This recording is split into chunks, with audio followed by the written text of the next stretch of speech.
So feedback in the world of sport that I come from is, we call it the food of champions. It's there to help improve performance, to provide useful information, to help correct something or change something, really to help someone realise their potential. Without that developmental feedback, it's difficult to improve.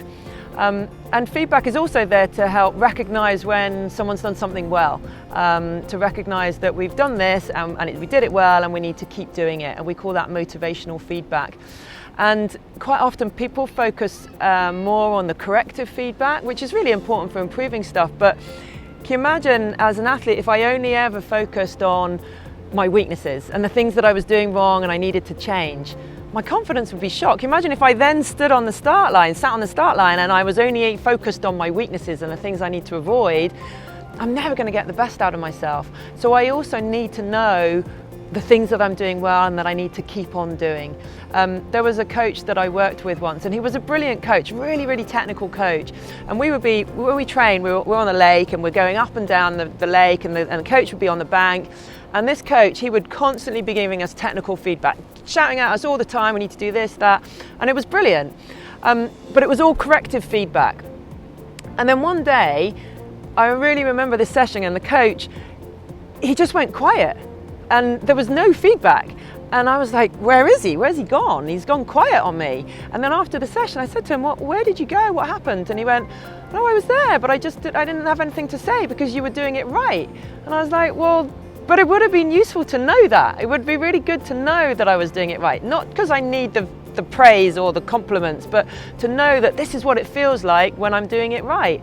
So you need that reinforced motivational feedback, positive feedback.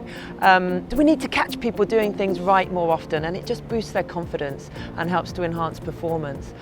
And I think that in the world of sport, we got feedback all the time. You know, I could get feedback literally every 90 seconds when I was on the water. I might have, you know, my heart rate monitor on, I'd have the GPS on the front of my boat giving me my speed. I have the coach on the bank maybe counting my stroke rate, time in a time trial, giving me technical feedback. I come off the water and I might get feedback from the sports scientist about power output or lactic acid levels, feedback from the nutritionist about muscle mass or body fat percentages, all this feedback all the time. And it was continuous because we needed to know all the time if we were going in the right direction.